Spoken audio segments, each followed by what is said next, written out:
Hello बच्चों, आशा करता हूँ आप सब लोग बहुत बढ़िया होंगे और मन लगा के पढ़ाई कर रहे होंगे। आज हम एक नया चैप्टर चालू करने जा रहे हैं। उस नए चैप्टर का नाम है जैव प्रौद्योगिकी या बायोटेक्नोलॉजी। बिल्कुल, तो जैव प्रौद्योगिकी, ये दो चैप्टर्स हैं बच्चों, दो चैप्टर्स हैं और नीट में इस चैप्टर में से कम 5 या 6 प्रश्न आते हैं। तो ये नीट के हिसाब से बेहद इंपॉर्टेंट टॉपिक है। 5 से 6 प्रश्न बायोटेक्नोलॉजी या जैव प्रौद्योगिकी से जरूर आएंगे। ठीक है, आइए चालू करते हैं जैव प्रौद्योगिकी। अब सबसे पहली चीज बच्चों याद रखना है कि ये जो जैव प्रौद्योगिकी या बायोटेक्नोलॉजी है, ये विज्ञान की कोई नई शाखा नहीं है। बिल्कुल नहीं है, ये पुरानी शाखाओं में से ही एक है। बिल्कुल सही, जैव प्रौद्योगिकी एक नई शाखा नहीं है। हां, जैव प्रौद्योगिकी में हम लोग जब आनुवांशिक अभियांत्रिकी पढ़ेंगे यानी जेनेटिक इंजीनियरिंग पढ़ेंगे, वो नई चीज है। लेकिन जैव प्रौद्योगिकी नई शाखा नहीं है, पुरानी शाखा है। तो जैव प्रौद्योगिकी का क्या मतलब है? ठीक है, तो सबसे पहले अगर अपन परिभाषा देखना चाहें बच्चों,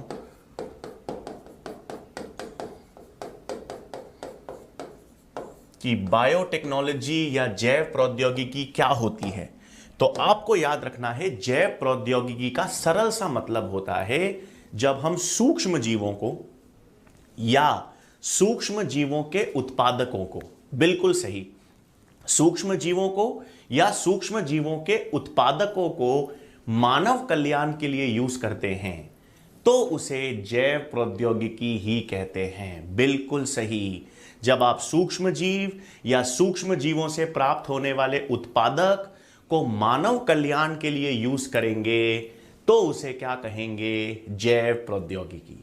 तो जैव प्रौद्योगिकी की परिभाषा जो है बच्चों, वो क्या है? सूक्ष्म जीव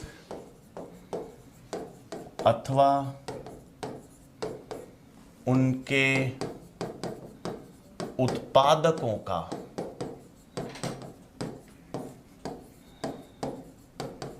मानव कल्याण में प्रयोग ही क्या कहलाएगा? जैव प्रौद्योगिकी। बायोटेक्नोलॉजी का बेहद सरल मतलब है कि जब हम सूक्ष्म जीव या उनसे मिलने वाले उत्पादकों को मानव कल्याण में यूज करते हैं, तो उसे कहते हैं जैव प्रौद्योगिकी।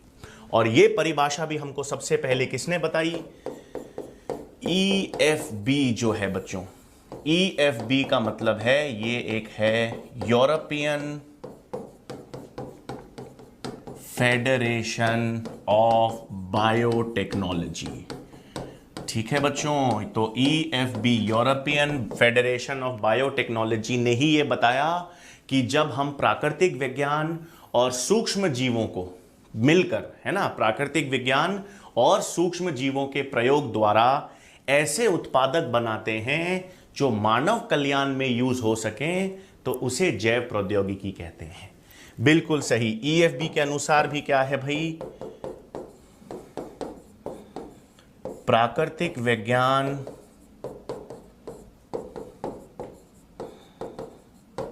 और सूक्ष्म जीवों से क्या प्राप्त करना? ऐसे उत्पादक जो किसमें यूज हो सके बच्चों? मानव कल्याण में। बिल्कुल सही, तो जब हम प्राकृतिक विज्ञान और सूक्ष्म जीवों का समावेश करते हैं ताकि ऐसे उत्पादक प्राप्त हो सकें जो मानव कल्याण में यूज किए जा सकें, तो उसे क्या कहेंगे? जैव प्रौद्योगिकी। ठीक है, तो आप सूक्ष्म जीवों को या उनके उत्पादकों को यदि यूज कर रहे हैं, मानव कल्याण के लिए यूज कर रहे हैं, तो वो जैव प्रौद्योगिकी कहलाता है। सही बात है। अब मैंने आपसे कहा, तो नई चीज क्या है भाई? नई चीज हमारे पास आती है जिसे हम कहते हैं जेनेटिक इंजीनियरिंग, या जिसे हम कहते हैं आनुवांशिक अभियांत्रिकी। ठीक है, तो जेनेटिक इंजीनियरिंग या आनुवांशिक अभियांत्रिकी। पहले चीज तो आपको याद रखना है, एक वैज्ञानिक का नाम याद रखिएगा बच्चों, पॉल बर्ग। इन्हें हम कहते हैं जनक। इन्हें हम कहते हैं फादर ऑफ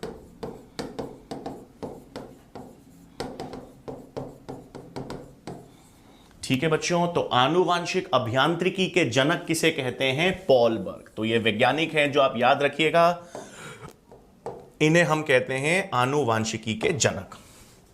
अब देखिए बच्चों, ये आनुवांशिक अभियांत्रिकी क्या है? ठीक है, नया शब्द है हमारे पास, ये जैव प्रौद्योगिकी की नई शाखा है। बट क्या मतलब है? आनुवांशिक अभियांत्रिकी यानी इंजीनियरिंग का मतलब है छेड़छाड़। और आनुवांशिक अभियांत्रिकी में या हम लोग यहां पर किसकी छेड़छाड़ करेंगे? डीएनए या आरएनए की छेड़छाड़ करेंगे, है ना। तो आनुवांशिक अभियांत्रिकी में हम क्या करते हैं? आनुवांशिक अभियांत्रिकी में हम डीएनए या आरएनए से छेड़छाड़ कर रहे हैं, यानी डीएनए या आरएनए के क्रम में बदलाव ला रहे हैं। तो अगर डीएनए या आरएनए के क्रम में बदलाव आएगा तो वो बदलाव किस में दिखाई देगा भाई? हम लोग आणविक जैविकी पढ़ चुके हैं बच्चों, तो आणविक जैविकी का ही अनुप्रयोग हम आनुवांशिक अभियांत्रिकी में करते हैं। हमने मूल सिद्धांत या सेंट्रल डॉगमा पढ़ा है। मूल सिद्धांत या सेंट्रल डॉगमा में डीएनए से आरएनए बनता है, आरएनए से प्रोटीन बनता है, सही बात। तो अगर आप डीएनए या आरएनए के क्रम में बदलाव करोगे या छेड़छाड़ करोगे, उसके कारण प्रोटीन में परिवर्तन आएगा, और प्रोटीन में परिवर्तन आएगा बच्चों तो सूक्ष्म जीवों के लक्षण प्ररूप में भी परिवर्तन आएगा, सही बात। तो आनुवांशिक अभियांत्रिकी में हम क्या करते हैं? हम डीएनए या आरएनए के न्यूक्लियोटाइड क्रम में परिवर्तन लेकर आते हैं।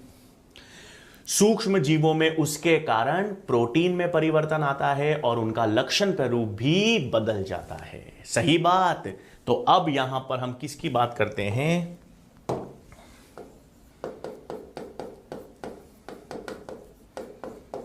आनुवांशिक अभियांत्रिकी के सिद्धांत की हम क्या करने वाले हैं। तो पहला बिंदु आपको ध्यान है, आनुवांशिक अभियांत्रिकी सिद्धांत में डीएनए अथवा आरएनए के क्रम में परिवर्तन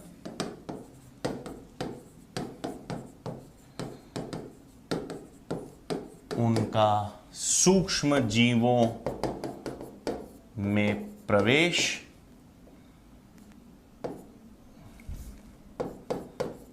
एवं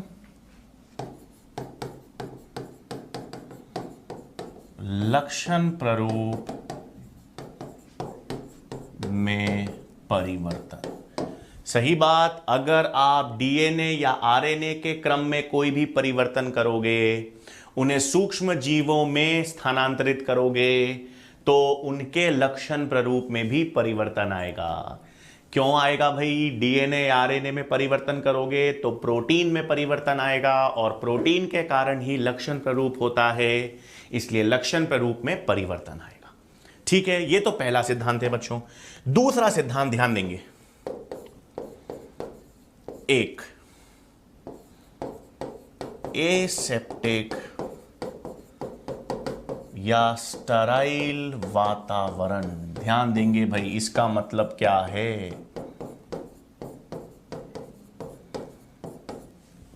अब हम बात कर रहे थे बच्चों की आनुवांशिक अभियांत्रिकी में हम ये सारे सूक्ष्म जीवों का उपयोग किस लिए कर रहे हैं? मानव कल्याण के लिए। मतलब हम सूक्ष्म जीवों का प्रयोग इसलिए कर रहे हैं बच्चों, ताकि ऐसे जैविक उत्पादक मिल सकें जो मानव कल्याण में काम करें। जैविक उत्पादक का मतलब हमें कुछ प्रोटीन्स मिल सकें, हमें एंजाइम्स मिल सकें, हमें टीके या वैक्सीन्स मिल सकें, हमें एंटीबायोटिक्स मिल सकें, है ना भाई। मानव कल्याण में तो इन्हीं का यूज होगा। और प्रोटीन्स या एंजाइम्स या वैक्सीन्स या एंटीबायोटिक्स, ये सब जैविक उत्पादक हम किससे प्राप्त करना चाहते हैं? सूक्ष्म जीवों से। तो अगर हम सूक्ष्म जीवों से ऐसे जैविक उत्पादक प्राप्त करना चाहते हैं, तो हम सूक्ष्म जीवों के डीएनए या आरएनए में बदलाव लाएंगे, और बदलाव लाने के बाद उन सूक्ष्म जीवों को बड़े स्तर पर संवर्धन करेंगे। जब उनको आप बड़े स्तर पर संवर्धन मतलब बड़े स्तर पर उनकी वृद्धि करवाओगे तभी तो उनकी संख्या बढ़ेगी, और जब ज्यादा संख्या बढ़ेगी तो उससे ज्यादा मात्रा में जैविक उत्पादक प्राप्त किए जाएंगे। तो जब आप सूक्ष्म जीवों को बड़े स्तर पर वृद्धि या संवर्धन करवाएंगे तो कैसे वातावरण में उनकी वृद्धि करवाएंगे, जिसमें पहले से कोई संक्रमण हो या कोई संक्रमण ना हो। हां, एक ऐसे वातावरण में वृद्धि करवाएंगे जहां पर कोई संक्रमण ना हो, लेबोरेटरी में कोई संक्रमण ना हो। तो उसी को क्या कहते हैं बच्चों, एसेप्टिक या स्टराइल वातावरण। इसको दूषित रहित की जगह मैं कह सकता हूं संक्रमण रहित वातावरण में। तो एक एसेप्टिक या स्टराइल वातावरण में सूक्ष्म जीवों की वृद्धि ताकि जैविक उत्पादक प्राप्त किए जा सकें। कैसे जैविक उत्पादक भाई? प्रोटीन्स, एंजाइम्स, टीका, वैक्सीन्स इत्यादि, है ना बच्चों। तो हम क्या कर रहे हैं, मैंने अभी आपको आनुवांशिक अभियांत्रिकी के सिद्धांत बताया है कि हम आनुवांशिक अभियांत्रिकी में क्या करेंगे। आनुवांशिक अभियांत्रिकी में सूक्ष्म जीव को यूज करेंगे मानव कल्याण के लिए, ये तो जैव प्रौद्योगिकी है ही। अब अलग से क्या करेंगे, अब उनके डीएनए या आरएनए के क्रम में चेंज करेंगे। डीएनए या आरएनए के क्रम में चेंज होगा तो प्रोटीन में परिवर्तन आएगा, उनका लक्षण स्वरूप यानी वो नए तरह के प्रोटीन्स या एंजाइम्स बनाएंगे। फिर ऐसे सूक्ष्म जीवों को बड़े स्तर पर वृद्धि करवाएंगे ताकि अधिक मात्रा में उनसे वो जैविक उत्पादक प्राप्त किए जा सकें। तो ये सिद्धांत किसके होते हैं भाई? आनुवांशिक अभियांत्रिकी के सिद्धांत हैं। ठीक है बच्चों, चलें आगे। आइए, अब यहां पर हम एक नया शब्द, नया टर्म पढ़ने वाले हैं जिसे हम कहेंगे जीन क्लोनिंग।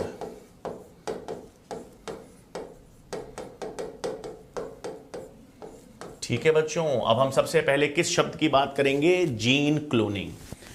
अब जीन क्लोनिंग का मतलब क्या है, उससे पहले क्लोन के बारे में पता होना चाहिए बच्चों।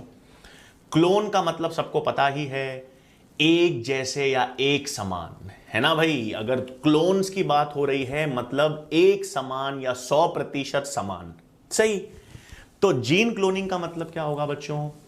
एक ही जीन की कई सारी एक समान कॉपीज का निर्माण, है ना भाई। जीन क्लोनिंग का मतलब क्या हो गया? एक जीन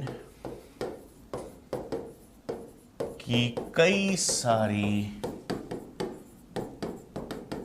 एक समान कॉपीज का निर्माण, बिल्कुल। तो जब हम एक जीन की असंख्य कॉपीज, हजारों में, लाखों में, एक जीन की हजारों या लाखों एक समान कॉपीज का निर्माण करते हैं तो उसे क्या कहेंगे? Gene cloning. अब सवाल है कि क्यों, है ना, एक जीन की असंख्य कॉपीज बनाने का क्या फायदा? एक जीन की बहुत सारी कॉपीज क्यों बना रहे हैं? जीन क्या करती है? प्रोटीन बनाती है। ठीक है, जीन क्या करती है? प्रोटीन बनाती है। तो अगर मैं एक जीन की असंख्य कॉपीज बना रहा हूं तो मैं एक जीन से अधिक मात्रा में प्रोटीन बना सकता हूं। तो इसीलिए जीन क्लोनिंग करते हैं। किस लिए करते हैं जीन क्लोनिंग? ताकि उस जीन से अधिक मात्रा में प्रोटीन बनाया जा सके। मान लो एक इंसुलिन की जीन है बच्चों। इंसुलिन की जीन क्या करती है? इंसुलिन प्रोटीन बनाती है। तो अगर मैं इंसुलिन की जीन की असंख्य कॉपीज बना दूं, है ना, इंसुलिन की जीन की 1,00,000 कॉपीज बना दूं, तो कितना ज्यादा मात्रा में मुझे इंसुलिन का प्रोटीन मिल सकता है और मैं डायबिटीज व्यक्तियों का कल्याण कर सकता हूं, है ना। यही तो एक जीन की कई सारी कॉपीज के निर्माण का लाभ क्या है भाई? किस लिए कर रहे हैं? बिल्कुल सही, अधिक प्रोटीन के निर्माण हेतु। हम जीन क्लोनिंग क्यों कर रहे हैं? ताकि अधिक मात्रा में प्रोटीन मिल सके। चलो ठीक। अब सही बात देखो बच्चों, जीन को क्लोन करना है मतलब जीन की कॉपीज बनानी है। तो जीन की कॉपीज कैसे बनाओगे? ऐसी कौन सी प्रक्रिया है जो आपकी जीन की कॉपीज को या जीन की संख्या बढ़ा देगी? प्रतिकृतिकरण। सही बात भाई। जीन क्या है? डीएनए। और डीएनए की मात्रा बढ़ानी हो या जीन की संख्या बढ़ानी हो, एक ही तरीका है, रेप्लिकेशन या प्रतिकृतिकरण। मैंने कहा है आणविक जैविकी हमने जो पढ़ी है ना बच्चों, आणविक जैविकी का अनुप्रयोग ही हम बायोटेक में यूज करने वाले हैं। तो आणविक जैविकी समझने के बाद जैव प्रौद्योगिकी बहुत आसान लगती है और बहुत मजा आता है। तो अगर आपको जीन की कॉपीज बनानी है मतलब जीन की संख्या बढ़ानी है, जीन क्या है? डीएनए। डीएनए की मात्रा बढ़ानी है, तो आपके पास एक ही तरीका है, रेप्लिकेशन या प्रतिकृतिकरण। तो अब क्या किया आपने भाई? आपने मान लीजिए आपको इंसुलिन की जीन क्लोन करनी है, तो आप क्या करोगे? मानव की एक कोशिका लोगे। मानव की कोशिका के भीतर केंद्रक है, केंद्रक में गुणसूत्र हैं और गुणसूत्रों में जीन्स उपस्थित हैं। ये हम सब पढ़ चुके हैं भाई, आनुवंशिकी भी पढ़ चुके हैं, आणविक जैविकी भी पढ़ चुके हैं। आपको पता है जीन्स गुणसूत्रों पर मौजूद है। अब आपने ये पता कर लिया कि इंसुलिन की जीन कौन से गुणसूत्र पर है, पता कर लिया और उस जीन को गुणसूत्र से निकाल लिया आपने। अब उसका प्रतिकृतिकरण हो जाएगा क्या? अब उसका प्रतिकृतिकरण हो जाएगा क्या? नहीं, क्योंकि प्रतिकृतिकरण की शुरुआत ओराई स्थल से होती है। प्रतिकृतिकरण की शुरुआत कहां से होती है? ओराई स्थल। और ओराई स्थल तो गुणसूत्र पर था। आपने तो अपनी जीन गुणसूत्र से निकाल ली, उसमें ओराई स्थल है ही नहीं, तो वो प्रतिकृतिकरण कर ही नहीं सकती, है ना भाई? तो अगर आपसे पूछा जाए, देखो एक बाह्य जीन, अब मैंने कह दिया, ठीक है भाई, एक बाह्य जीन कह दो या बाह्य डीएनए कह दो, कुछ भी कह दो, वो डीएनए जो आपने गुणसूत्र से निकाल लिया है, वो प्रतिकृतिकरण या क्लोन नहीं हो सकता। क्यों नहीं हो सकता उसका प्रतिकृतिकरण? क्योंकि उसमें ओराई स्थल नहीं होगा। तो एक बाह्य जीन या डीएनए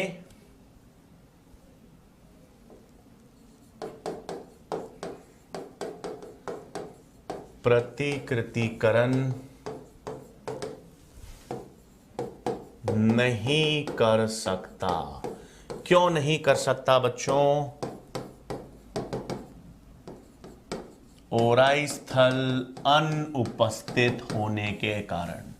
तो क्योंकि उसमें ओराई स्थल अनुपस्थित है, इसलिए वो बाह्य जीन या डीएनए प्रतिकृतिकरण नहीं कर सकता।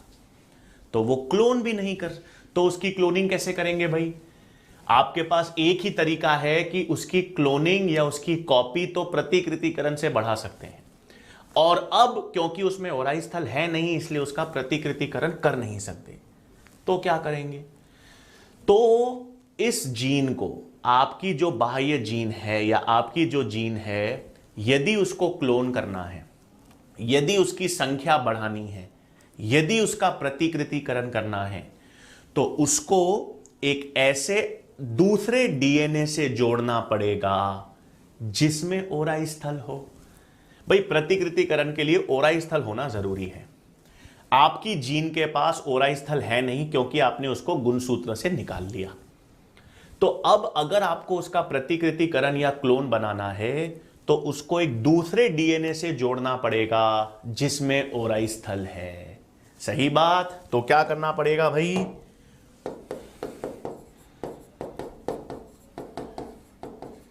इस बाह्य जीन या डीएनए को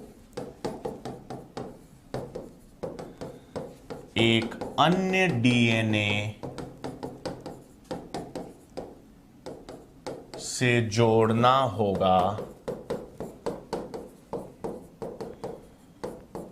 जिसमें ओराई स्थल उपस्थित हो, है ना भाई। अब आपके बाह्य जीन या डीएनए को एक दूसरे डीएनए से जोड़ना पड़ेगा जिसमें वो ओराई स्थल उपस्थित हो। तो उस डीएनए को जिसमें ओराई स्थल होता है बच्चों, उसे हम क्या कहते हैं? क्लोनिंग वाहक, है ना भाई। वो आपकी जीन को क्लोन करने में मदद कर रहा है, उसमें ओराई स्थल हैं।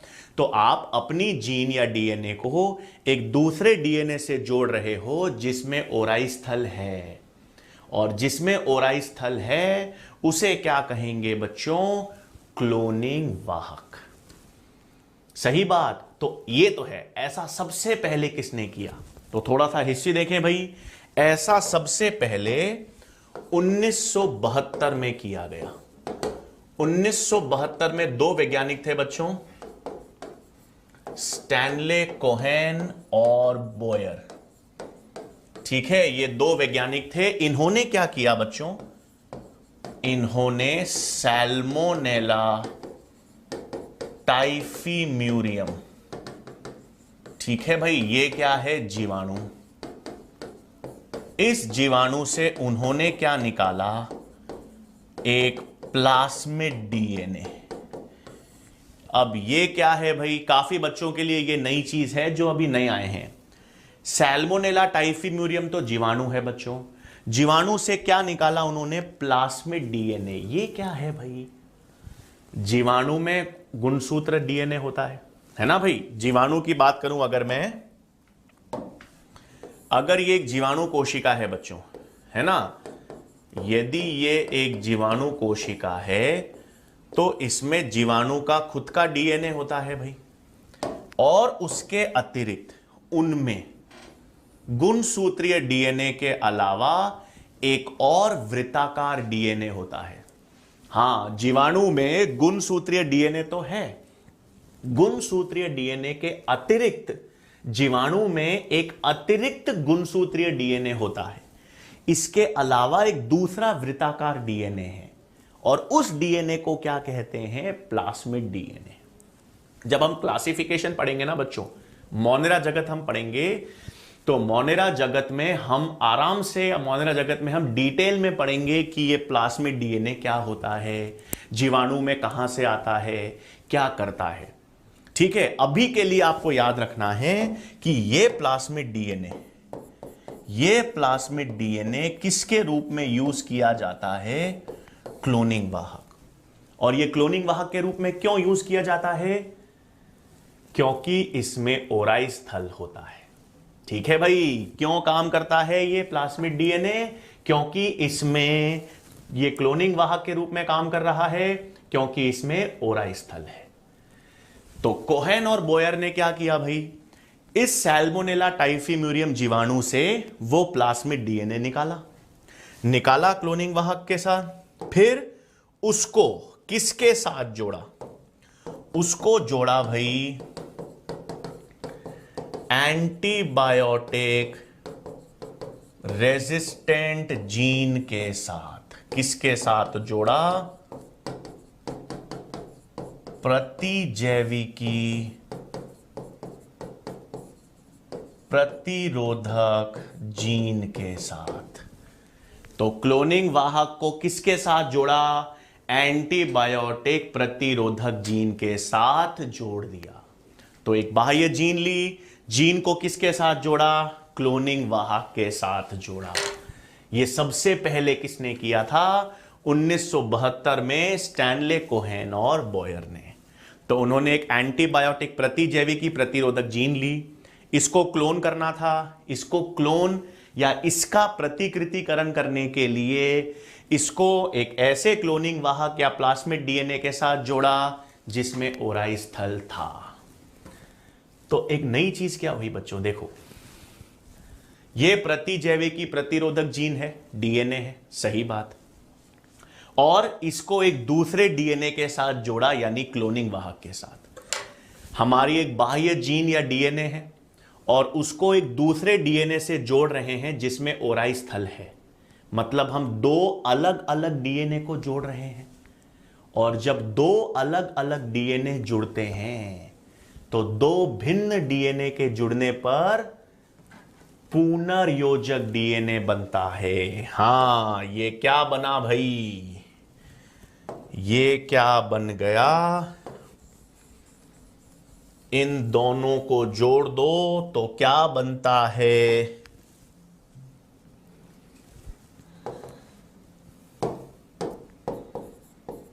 इसे कहते हैं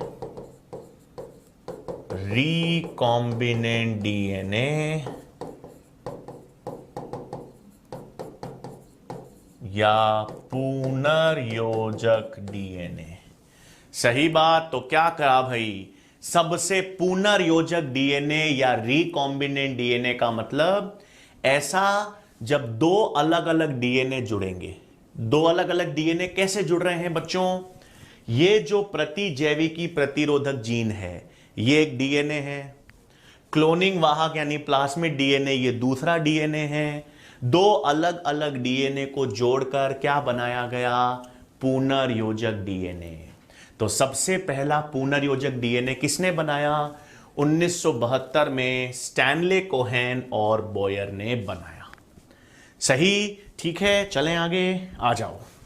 तो अब यहां पर ध्यान देखेंगे हम किसकी बात कर रहे हैं?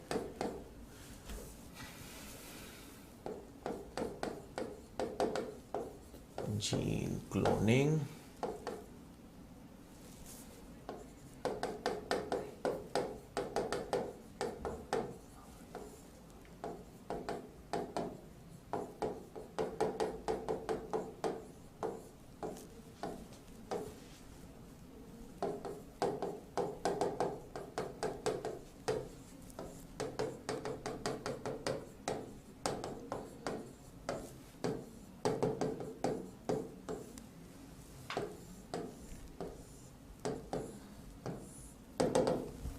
ठीक है बच्चों, क्या ध्यान देंगे भाई? इधर क्या कर रहा है हम? मैंने 3 नए शब्द एक साथ लिए हैं, जीन क्लोनिंग, आनुवांशिक अभियांत्रिकी, पुनर्योजक डीएनए तकनीक। तीनों अभी अपन ने नाम देखे। जीन क्लोनिंग का मतलब है जीन की संख्या बढ़ाना, जीन की एक समान कॉपीज का निर्माण। आनुवांशिक अभियांत्रिकी का मतलब डीएनए या आरएनए के साथ छेड़छाड़ करना, सूक्ष्म जीवों में डालना और उससे उनके लक्षण प्रारूप में परिवर्तन लाना और बड़े स्तर पे संवर्धन करना। और पुनर्योजक डीएनए तकनीक में मैंने आपको बताया दो अलग अलग डीएनए को जोड़ना। तो तीनों शब्द अलग अलग हैं बट तीनों के पद समान ही हैं। तीनों के पद समान क्यों होंगे भाई? मान लो आपको एक जीन को क्लोन करना है, ठीक है, इंसुलिन की जीन हम बात कर रहे हैं तो वही बात करूंगा। इंसुलिन की जीन को यदि हमें क्लोन करना है तो क्या करना पड़ेगा? उस इंसुलिन की जीन को मानव गुणसूत्र से निकालना पड़ेगा, काट कर निकालना पड़ेगा, एक क्लोनिंग वाहक के साथ जोड़ना पड़ेगा, उसको सूक्ष्म जीवों में, जीवाणु कोशिका में या एक सूक्ष्म जीवों में स्थानांतरित करना पड़ेगा और फिर सूक्ष्म जीवों को बड़े स्तर पर वृद्धि करवाकर उससे ज्यादा मात्रा में प्रोटीन निकालना होगा। ये सब किसके पद हैं? आनुवांशिक अभियांत्रिकी के। तो जब आप जीन क्लोनिंग करोगे तो डीएनए को काटोगे, उसको दूसरी जगह के साथ जोड़ोगे, सूक्ष्म जीवों में निवेशित करोगे। तो जीन क्लोनिंग में किसे यूज कर रहे हैं? आनुवांशिक अभियांत्रिकी को। और जब आप जीन क्लोन करोगे तो अपनी जीन को एक क्लोनिंग वाहक के साथ जोड़ोगे, दो अलग अलग डीएनए को जोड़कर क्या बनाओगे? पुनर्योजक डीएनए। तो कौन सी तकनीक हो गई भाई? ये पुनर्योजक डीएनए तकनीक। तो नाम तीनों अलग अलग हैं लेकिन तीनों का यूज एक ही प्रक्रिया में होगा। सही बात। तो आ जाओ अब बात करें जीन क्लोनिंग के पद क्या हैं।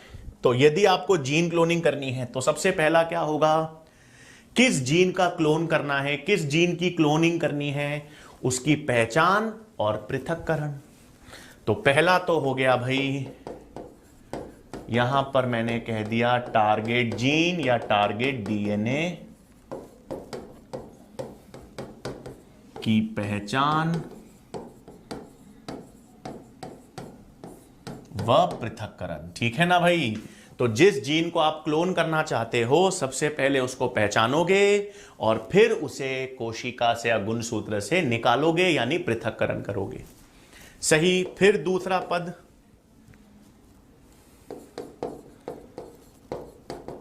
टारगेट जीन या डीएनए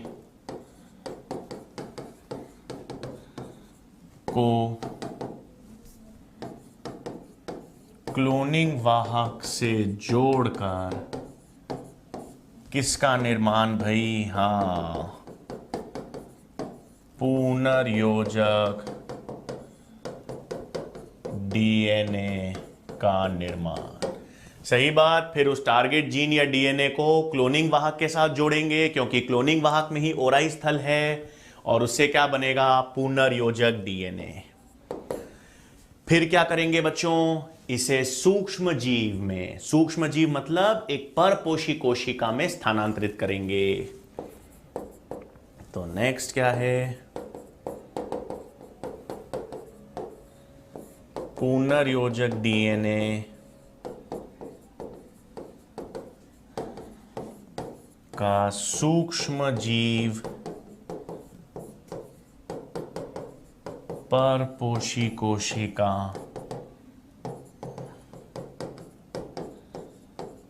में स्थानांतरण। सही बात, ये करेंगे। और अंत में अब इन सूक्ष्म जीवों परपोषी कोशिका जिसमें आपका पुनर्योजक डीएनए चला गया है, इनको बड़े स्तर पर संक्रमण रहित वातावरण में बड़े स्तर पे संवर्धन करेंगे ताकि इनसे ज्यादा मात्रा में जैविक उत्पादक मतलब यहां पर प्रोटीन उत्पादित किया जा सके। तो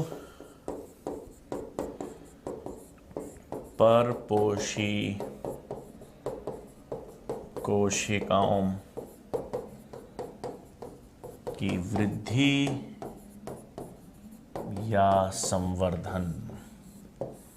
ठीक है, एक सेकेंड, इसको मैं ऐसे कर सकता हूं, परपोषी कोशिकाएं एवं उनकी संतति की वृद्धि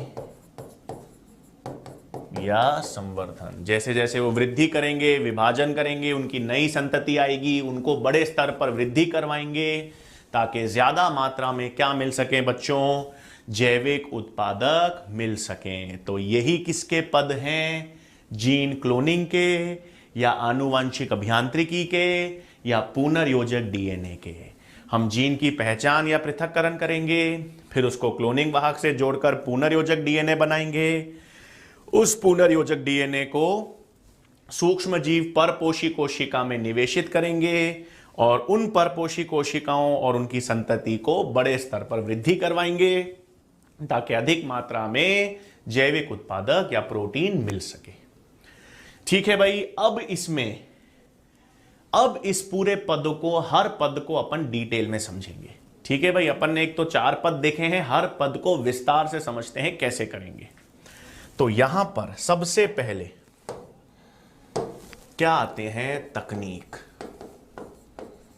ठीक है, और तकनीक में हमारे पास सबसे पहले एक विशेष प्रकार की एंजाइम्स हम पढ़ेंगे, रेस्ट्रिक्शन एंडोन्यूक्लिएजेस। इन्हें हम रेस्ट्रिक्शन एंजाइम्स भी कह सकते हैं, शॉर्ट में RE, या इनको हम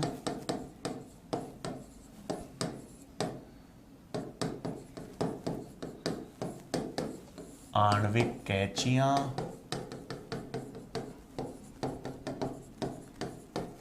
या मॉलिक्यूलर सिजर्स। भाई सबसे पहली जो ये चीज थी कि अगर आपको जीन क्लोनिंग करनी है तो आपको गुणसूत्रों से उस जीन को निकालना पड़ेगा। अब गुणसूत्र से जीन कैसे निकालोगे? हाथ से पकड़ के? नहीं ना, आपको एंजाइम्स चाहिए जो गुणसूत्रों के डीएनए को काटे और आपकी जीन को बाहर निकाले। तो क्या हुआ भाई? सबसे पहले तो 1900 इतिहास की हम बात करें तो याद रखेंगे 1963 में, किसमें, 1963 में 3 वैज्ञानिक थे बच्चों, आर्बर, स्मिथ एंड नेथन्स। ठीक है बच्चों, तो 3 वैज्ञानिक थे, आर्बर, स्मिथ और नेथन्स। इन 3 वैज्ञानिकों ने जीवाणु या बैक्टीरिया से, इन तीनों, किसने, 3 वैज्ञानिकों ने जीवाणु या बैक्टीरिया से 2 प्रकार की एंजाइम्स की खोज की। ठीक है, क्या किया भाई, 1963 में आर्बर, स्मिथ और नेथन्स ने जीवाणु से यानी बैक्टीरिया से 2 प्रकार की एंजाइम्स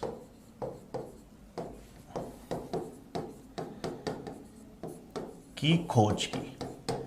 2 प्रकार की एंजाइम्स कौन सी थी बच्चों? पहले प्रकार की एंजाइम्स वो थी जो डीएनए को विशिष्ट जगह पर काटती थी। ठीक है, पहली एंजाइम्स वो थी, पहले प्रकार की, जो डीएनए को विशिष्ट जगह पर काटती थी, उन्हें नाम दिया गया ये आणविक कैचियां या रेस्ट्रिक्शन एंजाइम्स। तो पहली एंजाइम्स कौन सी थी बच्चों?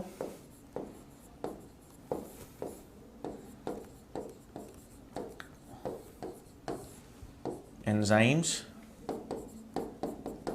जो डीएनए को विशिष्ट क्रमों पर काटती थी, जिन्हें क्या नाम दिया गया? Restriction enzymes. सही बात। और दूसरी एंजाइम्स कौन सी थी?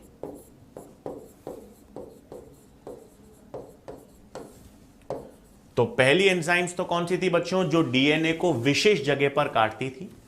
और दूसरी एंजाइम्स वो थी बच्चों जो जीवाणु जो दूसरी एंजाइम्स वो थी जो डीएनए को रूपांतरित करती थी। डीएनए को रूपांतरित करती थी मतलब डीएनए के क्रमों पर मिथाइल समूह जोड़ती थी। तो दूसरी एंजाइम्स क्या थी बच्चों? जो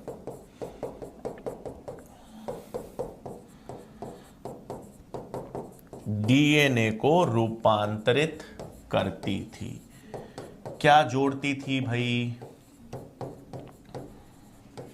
मिथाइल समूह जोड़ती थी। और क्योंकि बच्चों वो डीएनए पर मिथाइल समूह जोड़ती थी, इसलिए उनका नाम दिया उन्होंने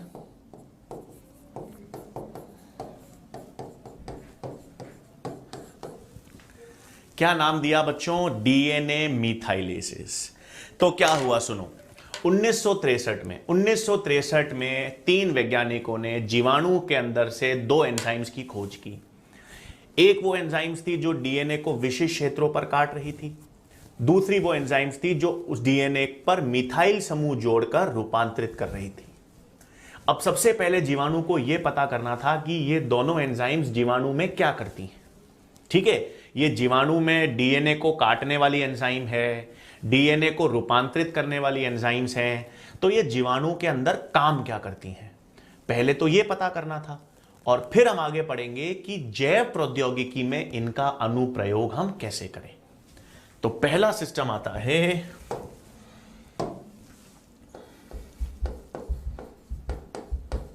जीवाणु में आरएम तंत्र। ठीक है, कौन सा तंत्र है भाई? आरएम, रेस्ट्रिक्शन मॉडिफिकेशन तंत्र। ठीक है, जीवाणु में क्या पाया जाता है बच्चों? आरएम तंत्र। ये क्या है सुनेंगे अब। देखो, पहली चीज, जीवाणु जो है बच्चों, जीवाणु को हानि कौन पहुंचाता है? जीवाणु को हानि पहुंचाते हैं विषाणु। और जो विषाणु जीवाणु को हानि पहुंचाते हैं उन्हें हम कहते हैं जीवाणु भोजी। ठीक है, जीवाणु भोजी या बैक्टीरियोफेजेस, ये ऐसे विषाणु हैं या वायरस हैं जो जीवाणु को हानि पहुंचाते हैं। तो जीवाणु को हानि पहुंचाने वाले विषाणु जीवाणु भोजी हैं। सही बात। अब ये जो जीवाणु भोजी हैं वायरस, ये जीवाणु को हानि कैसे पहुंचाते हैं? ये जीवाणु भोजी अपना डीएनए जीवाणु में प्रवेश करवाते हैं, है ना। वायरस या जीवाणु भोजी अपना डीएनए जीवाणु में निवेशित करता है, वो डीएनए जीवाणु को हानि पहुंचाता है। अब जीवाणु जो है वो अपना बचाव भी तो करना चाहिए, है ना। अगर जीवाणु भोजी जीवाणु को नुकसान पहुंचा रहे हैं तो जीवाणु को भी बचने का तरीका आना चाहिए। तो जीवाणु के अंदर इसीलिए रेस्ट्रिक्शन एंजाइम्स होती हैं, है ना। ये कैचियां हैं। तो जैसे ही जीवाणु भोजी या वायरस अपना डीएनए जीवाणु में डालता है तो जीवाणु की ये रेस्ट्रिक्शन एंजाइम्स उस विषाणु वाले डीएनए को काट देती हैं। तो ये रेस्ट्रिक्शन नाम समझ आया क्यों पड़ा? ये रेस्ट्रिक्शन एंजाइम्स वैज्ञानिकों ने नाम क्यों दिया? रेस्ट्रिक्शन एंजाइम्स का मतलब है कि ये किसी भी बाह्य डीएनए, कोई भी बाह्य डीएनए जब जीवाणु में प्रवेश करने की कोशिश करता है तो उसको काटकर संक्रमण को रोकती हैं। ये एंजाइम्स केवल जीवाणु में है, अपने अंदर नहीं है, मानव में या दूसरे जंतुओं में नहीं होती। केवल किस में है बच्चों? केवल जीवाणु में है, और किसी भी बाह्य डीएनए के प्रवेश और संक्रमण को रोकती हैं।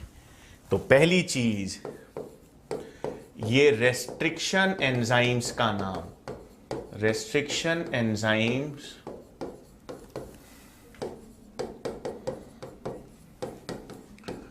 को यह नाम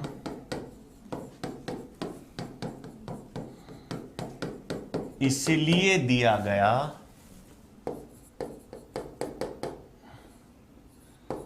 क्योंकि यह जीवाणु में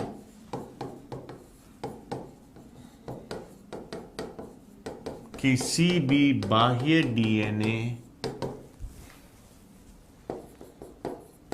के प्रवेश व संक्रमण को रोकती है। सही बात है भाई। रेस्ट्रिक्शन नाम क्यों दिया गया इनको? क्योंकि ये कोई भी बाह्य डीएनए, मतलब वो जीवाणु भोजी का ही डीएनए होगा। जैसे ही वो जीवाणु में प्रवेश करेगा तो ये रेस्ट्रिक्शन एंजाइम्स या आणविक कैचियां उस डीएनए को काट देंगे।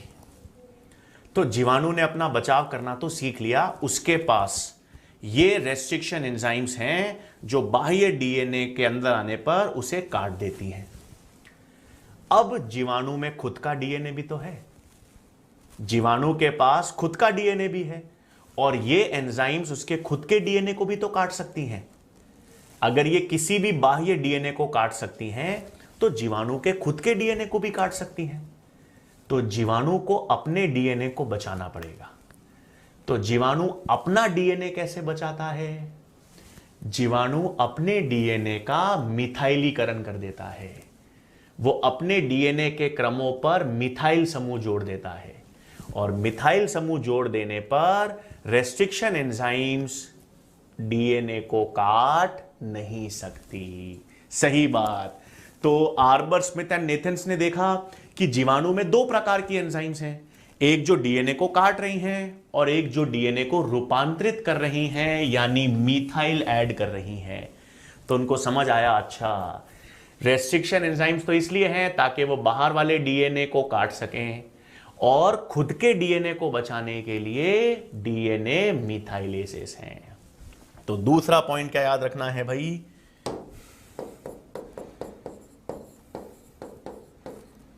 जीवाणु स्वयं के डीएनए को रेस्ट्रिक्शन एंजाइम से बचाने हेतु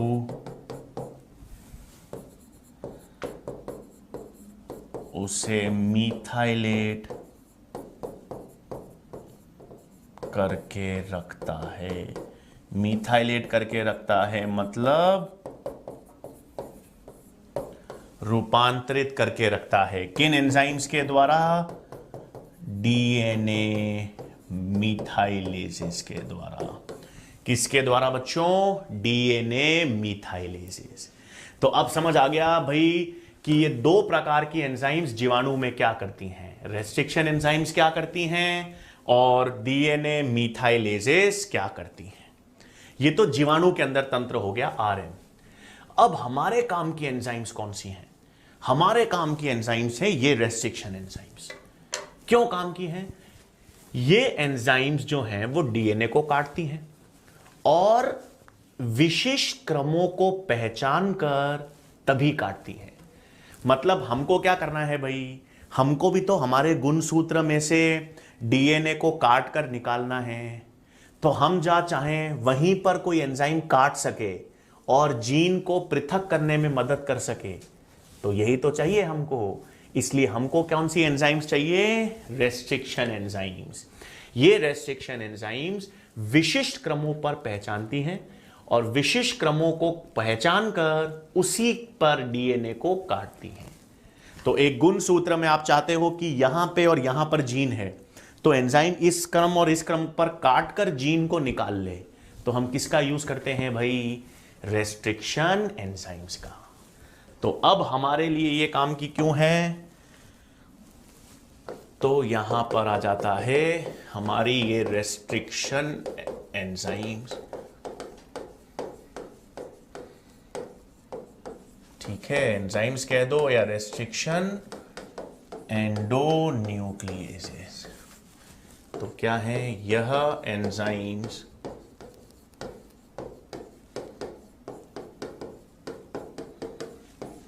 विशिष्ट न्यूक्लियोटाइड क्रमों को पहचान कर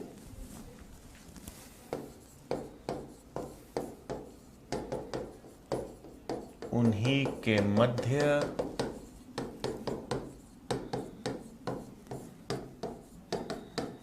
डीएनए को काटती हैं। तो रेस्ट्रिक्शन एंजाइम्स क्या हैं बच्चों? ये ऐसी विशेष एंजाइम्स हैं जो विशिष्ट न्यूक्लियोटाइड क्रमों को पहचानेंगी और उसी के मध्य डीएनए को काटेंगी। अब सबसे पहले अगर ये डीएनए को काटेंगी बच्चों, तो कौन से बंध तोड़ेंगी? शुगर और फॉस्फेट के मध्य। शुगर और फॉस्फेट के मध्य कौन से बंध होते हैं? फॉस्फोडाइएस्टर बंध। बिल्कुल सही। तो यह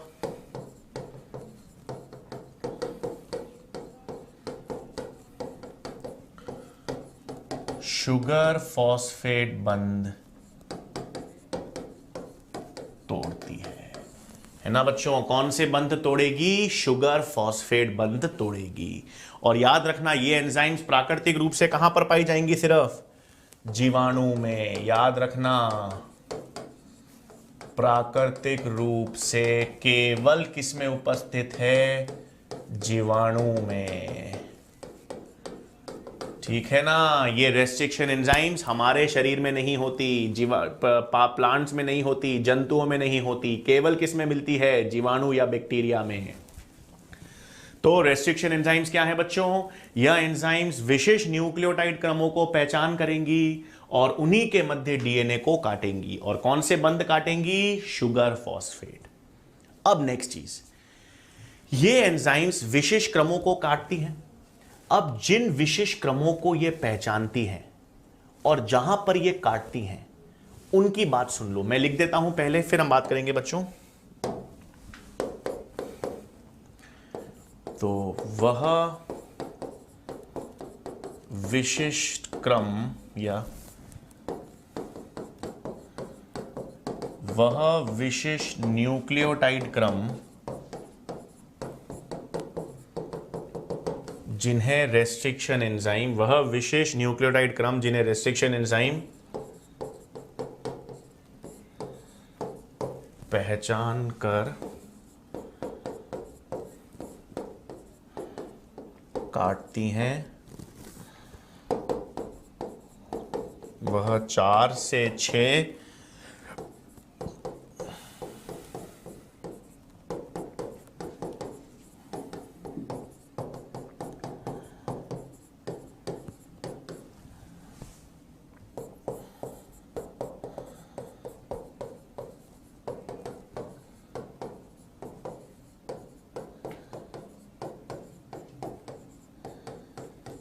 ठीक है भाई, अब किसकी बात हो रही है, ध्यान देंगे।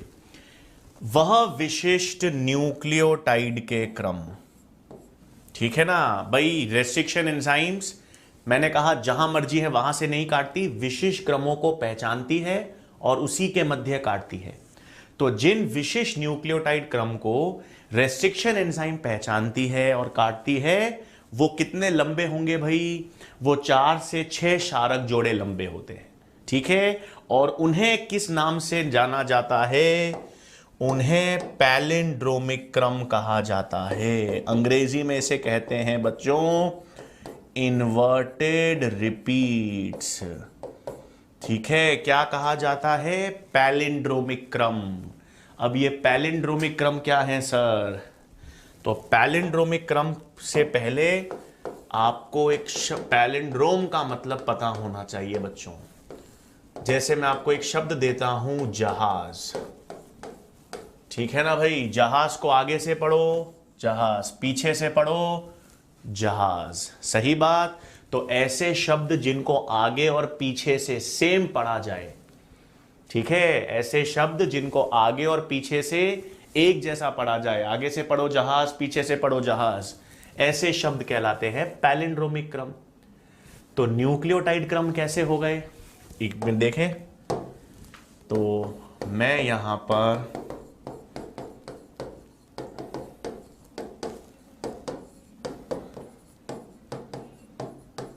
पैलिंड्रोमिक क्रम का उदाहरण ले रहा हूं। इधर देखेंगे बच्चों, GAATTC,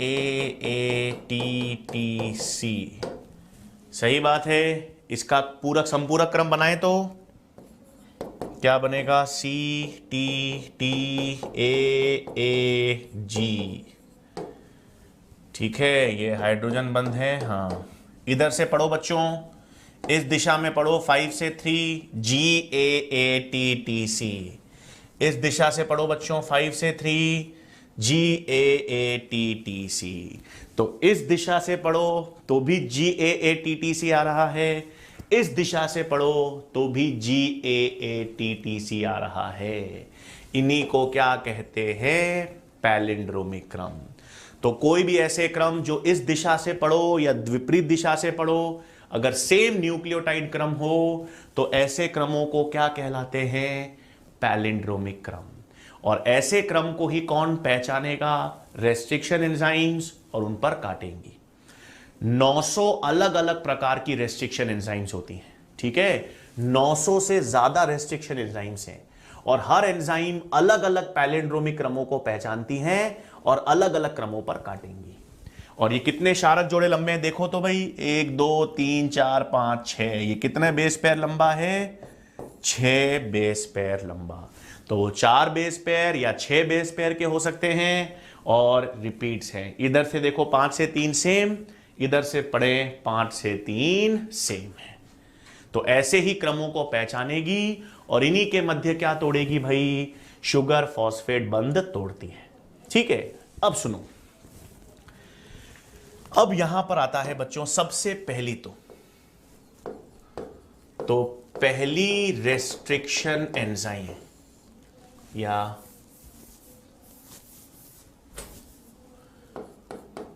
पहली डिस्कवर्ड रेस्ट्रिक्शन एंजाइम कौन सी थी भाई? वो थी हिंड सेकेंड, ठीक है। पहली खोजी जाने वाली रेस्ट्रिक्शन एंजाइम का नाम है बच्चों हिंड सेकेंड। और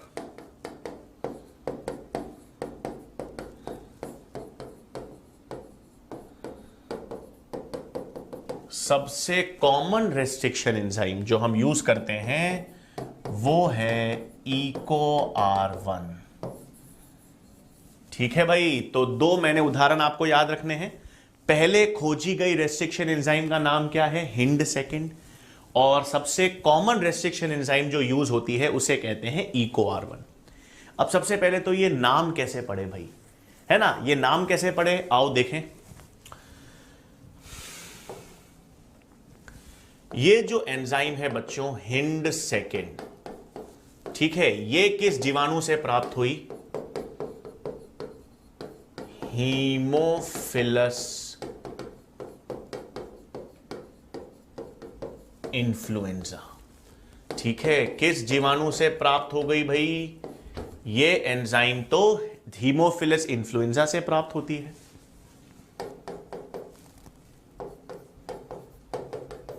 इको R1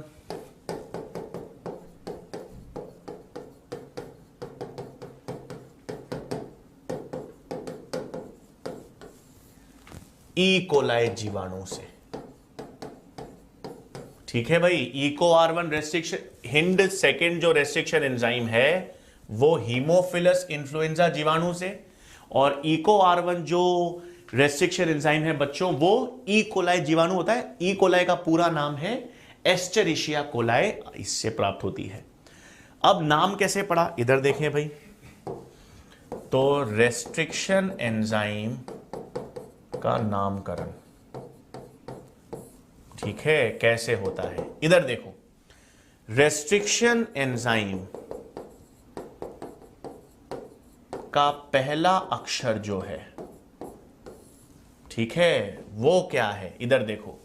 यहां पर H है, यहां पर E है, यहां पर ये रहा H, ये रहा E।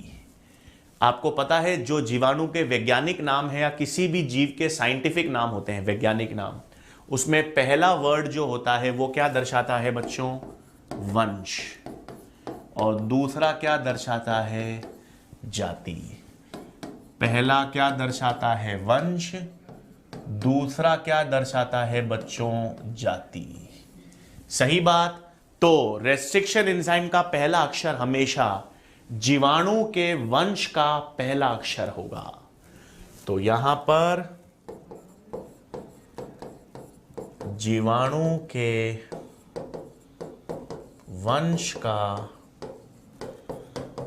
पहला लेटर। सही बात भाई।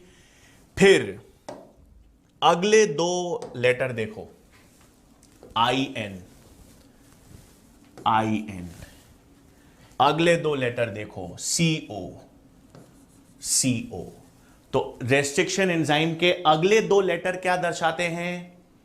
अगले दो लेटर क्या दर्शाते हैं? जीवाणु की जाति के पहले दो लेटर। सही बात। तो रेस्ट्रिक्शन एंजाइम के अगले दो अक्षर या लेटर वो क्या दर्शाएंगे भाई? जीवाणु की जो जाति है उसके पहले दो लेटर्स, है ना। तो क्या हो गया? जीवाणु के जाति के पहले दो लेटर्स। सही बात। फिर अगला अक्षर D। अगला अक्षर क्या है भाई? D।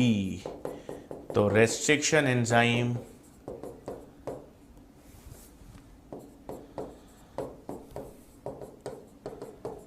का अगला अक्षर क्या है? यहां पर है D, यहां पर है R।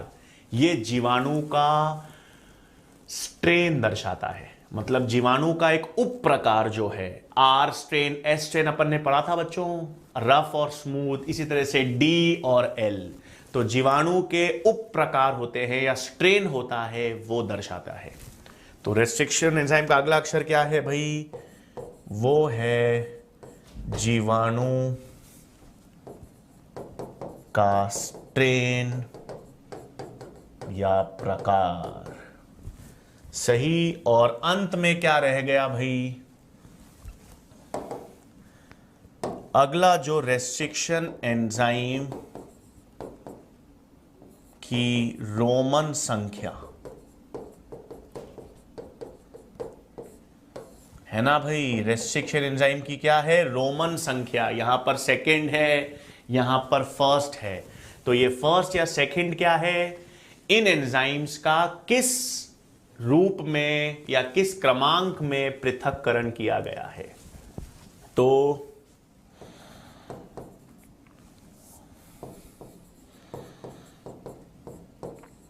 किस क्रम में जीवाणु से पृथक्करण किया गया है। ठीक है, तो अपन ने क्या देखा भाई, रेस्ट्रिक्शन एंजाइम का नामकरण, कि रेस्ट्रिक्शन एंजाइम्स को नाम कैसे दिया जाता है। ये हिंड सेकेंड या इको R1 या कोई भी, ठीक है, बैम H1, बहुत अलग अलग प्रकार के एंजाइम्स है रेस्ट्रिक्शन एंजाइम्स, लेकिन सबका नामकरण या नॉमेनक्लेचर सेम है। सबका नॉमेनक्लेचर या नामकरण कैसे सेम है बच्चों? पहला अक्षर जो होगा रेस्ट्रिक्शन एंजाइम का, वो हमेशा जीवाणु के वंश का पहला लेटर होगा। फिर अगले दो अक्षर जो होंगे रेस्ट्रिक्शन एंजाइम के, वो जाति के अगले दो अक्षर होंगे। सही।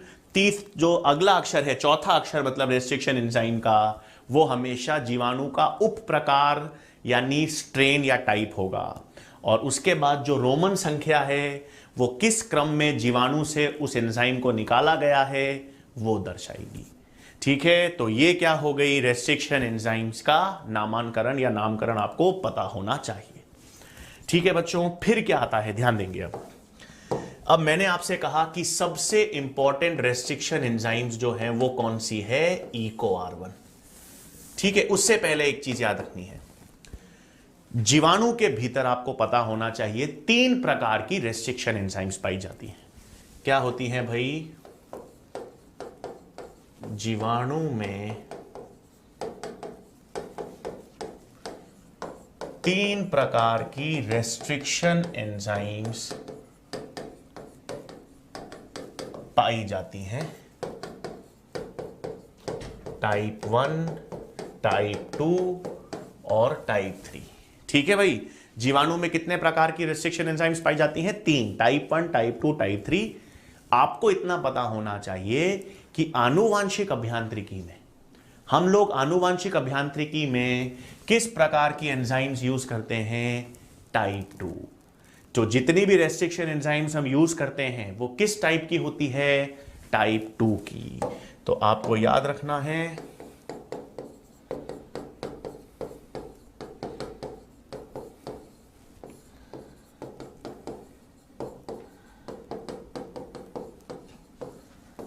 आनुवांशिक अभियांत्रिकी में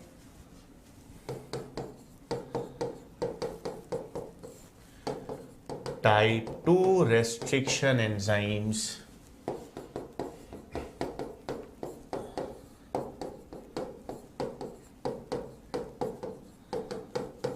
का प्रयोग किया जाता है। तो हम लोग आनुवांशिक अभियांत्रिकी में कौन से टाइप के एंजाइम्स यूज करेंगे भाई? टाइप 2। 3 प्रकार की होती हैं, टाइप 1, टाइप 2, टाइप 3, लेकिन हम कौन सी यूज करते हैं? हमेशा टाइप 2 प्रकार की रेस्ट्रिक्शन एंजाइम्स यूज करेंगे। सही बात। फिर मैंने अभी आपसे कहा कि सबसे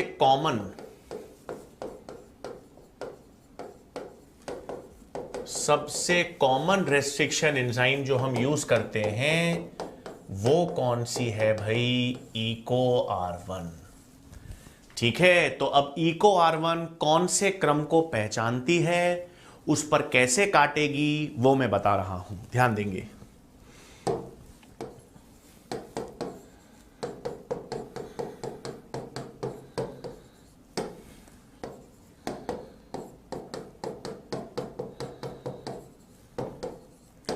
बिल्कुल बच्चों, ये पैलिंड्रोमिक क्रम अभी मैंने आपको बताया था।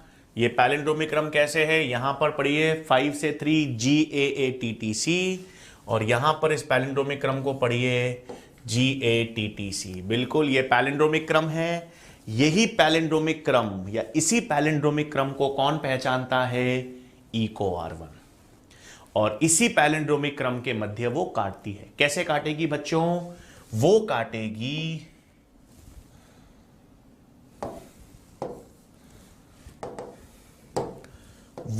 G और A के मध्य फॉस्फोडाइएस्टर बंध या शुगर फॉस्फेट बंध को काटेगी।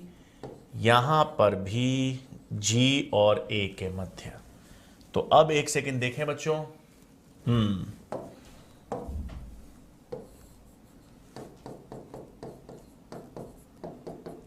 तो ये इको R1 है, किसके बीच में काट रही है बच्चों?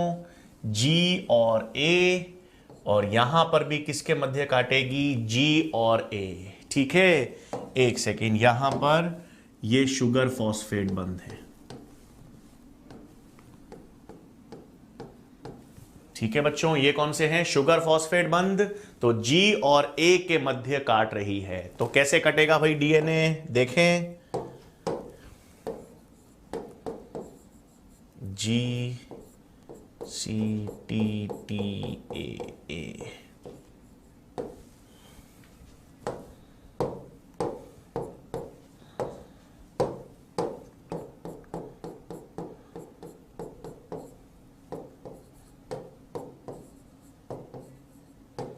ठीक है बच्चों, यही तो कटा। क्या किया भाई? वापस देखेंगे, मैंने एक पैलिंड्रोमिक क्रम लिया है GAATTC। ये पैलिंड्रोमिक क्रम क्यों लिया है? क्योंकि इस पैलिंड्रोमिक क्रम पर ही कौन सी एंजाइम काटती है? EcoR1।